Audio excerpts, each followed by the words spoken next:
The Swiss town of Davos is co-hosting an international conference with Ukraine to rally support for Kyiv's 10-point peace plan.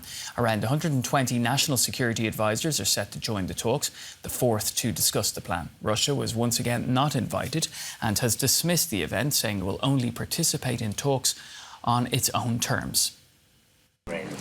From our nation, strong nations. Ukraine's President Volodymyr Zelensky first unveiled his 10-point peace plan in December 2022. But it really is more of a list of demands. Among them, the withdrawal of Russian troops, the restoration of Ukraine's territorial integrity, the return of prisoners of war and deportees, and the creation of a special tribunal to examine Russian war crimes.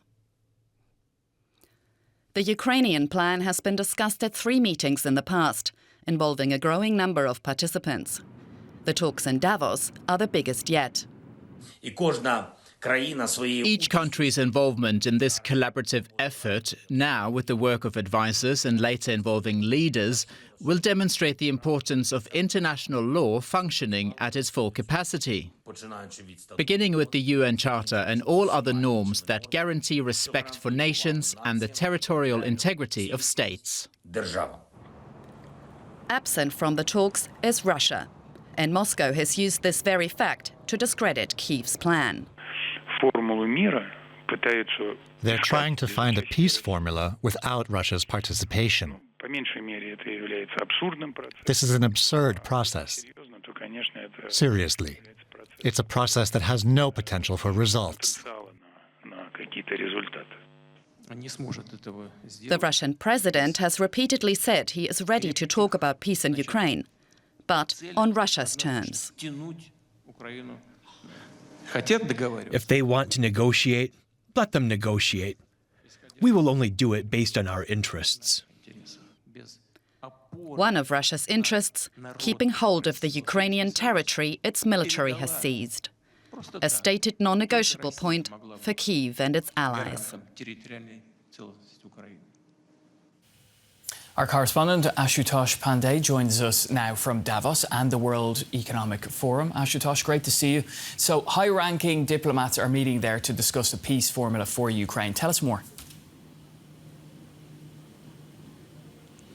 Well, yes, the meeting is still ongoing and they're trying to actually come up with some sort of principles that could form the basis for any future negotiations with Russia. There is a sense that these meetings, there is no Russia here. Global South leaders want Russia to be included in these in peace talks as quickly as possible.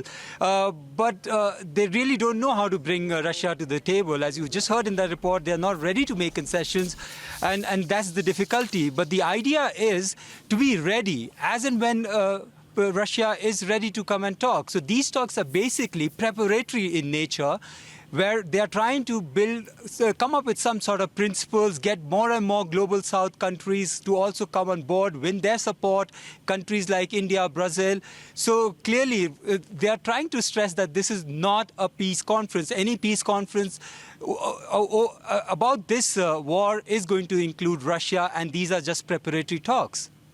Right, so why are they holding these talks then in Davos if the people are there for the World Economic Forum that starts on Monday?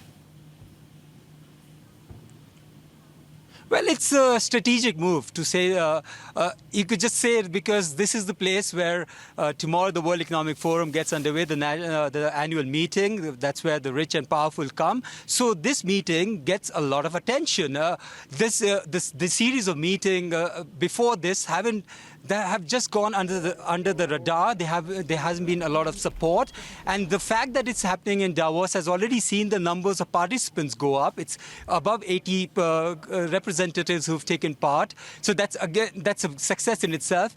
And also, Ukraine wants to use Davos to actually rally support. There is a sense that the support for Ukraine is waning, and now they need to really actively rally support, and there's no certainty around the Western support in terms of aid. That's still stuck in the limbo. So this is the place where President Zelensky will be present in person next week, and that's where he's going to talk to CEOs, world leaders, and actually rally support for Ukraine. Thanks, Ashutosh. DW's Ashutosh Pandey reporting from Davos.